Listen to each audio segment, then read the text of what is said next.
ನಿರ್ದೇಶಕರು, ಸಮಾಜ ಕಲ್ಯಾಣ ಇಲಾಖೆ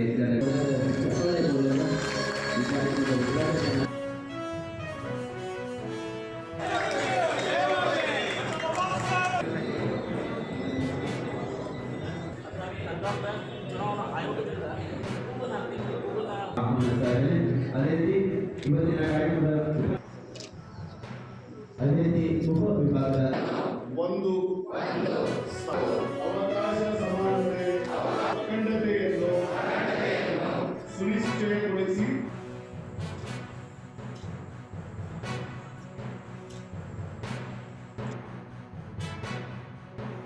ಅದನ್ನು ಮನವರಿಕೆ ಮಾಡಲಿಕ್ಕೆ ಸ್ವಲ್ಪ ಕಾಲ ಮಿತಿಯನ್ನು ಹಿಡಿತೇವೆ. ಅದಕ್ಕೆ 2007ನೇ ಇಸ್ವಿಯಲ್ಲಿ ಯಾರು ಯುನೈಟೆಡ್ ನೇಷನ್ಸ್ ವಿಶ್ವದಲ್ಲಿ ಆ ದೇಶದ ಜೊತೆ ಯುನೈಟೆಡ್ ನೇಷನ್ಸ್ ಜೊತೆ ಮೆಂಬರ್ಸ್ ಇದ್ರು, ಅವ್ರನ್ನೆಲ್ಲ ಒಳಗೂಡಿಸಿ ಇವತ್ತು ಇದು ಅಂತಾರಾಷ್ಟ್ರೀಯ ಪ್ರಜಾಪ್ರಭುತ್ವವನ್ನ ಅವತ್ತಿನ ದಿವಸ ನಿರ್ಣಯವನ್ನು ತೆಗೆದುಕೊಂಡ್ರು.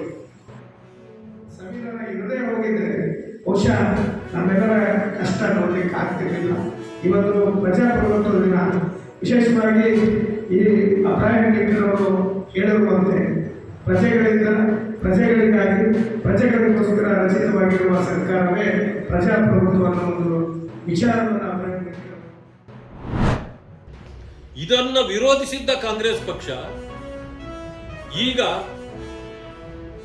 ಆ 7%ಗೆ ಪರಿಶಿಷ್ಟ ವರ್ಗಗಳಿಗೆ ಕುರುಬ ಸಮುದಾಯದ ಅನೇಕ ಜಾತಿಗಳನ್ನು ತಂದು ಸೇರಿಸ್ತಕ್ಕಂಥ ಕೆಲಸವನ್ನ ಮಾಡಲಿಕ್ಕೆ ಮಾನ್ಯ ಸಿದ್ದರಾಮಯ್ಯನವರು ಹೊರಟಿದ್ದಾರೆ. ಈಗ ಹೇಳಿ ಸಿದ್ದರಾಮಯ್ಯನವರು ಜಾತಿವಾದಿ ಅಲ್ವಾ ಅಂತ,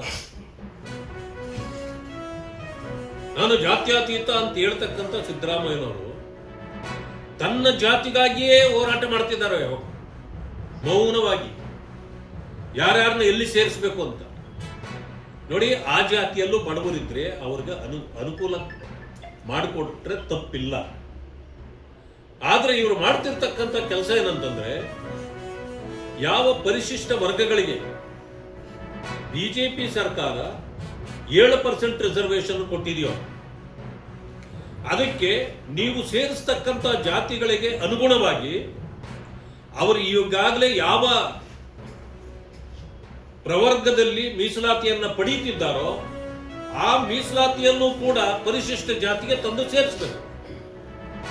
ಇಲ್ಲ ಅಂತಂದ್ರೆ ಪರಿಶಿಷ್ಟ ಜಾತಿಗಳಿಗೆ ಸಿಗ್ತಾ ಇರತಕ್ಕಂಥ 7%ಗೆ ನೀವು ಅವರನ್ನು ತಂದು ಕೂರಿಸಿದ್ರೆ ಮತ್ತೆ ಪರಿಶಿಷ್ಟ ವರ್ಗಗಳಿಗೆ ಅನ್ಯಾಯ ಆಗುತ್ತೆ.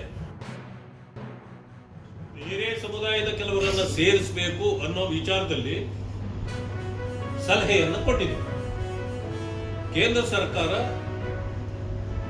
ಆ ಸಲಹೆಯನ್ನ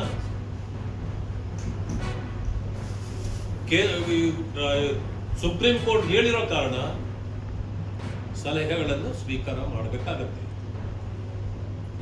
ನಮ್ಮ ಸರ್ಕಾರ ಯಾವಾಗಲೂ ಕೂಡ ನ್ಯಾಯಾಲಯಗಳಿಗೆ ಬೆಲೆ ಕೊಡ್ತದೆ. ಸುಪ್ರೀಂ ಆದೇಶವನ್ನ ಯಾರೇ ಆಗಲಿ ನಾವು ತಳ್ಳಿ ಹಾಕುವಂಥದ್ದಿಲ್ಲ, ಅದನ್ನು ಪಾಲನೆ ಮಾಡಬೇಕಾಗತ್ತೆ.